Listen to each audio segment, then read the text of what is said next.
Hello guys, today I'm going to show you how to cancel Paramount subscription on iPhone. This applies to iPad users too.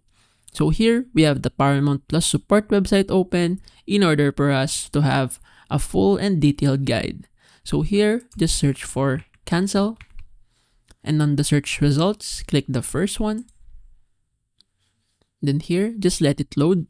Once it loads, since we are canceling on an iPhone or iPad, just click the iPhone or iPad link. It will take you here.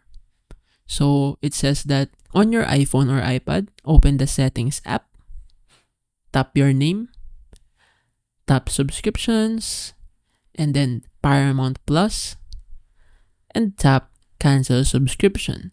If you don't see cancel subscription, the subscription is already canceled and won't renew. After that, just tap confirm.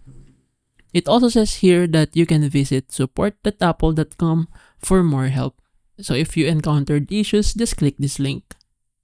So basically that's it.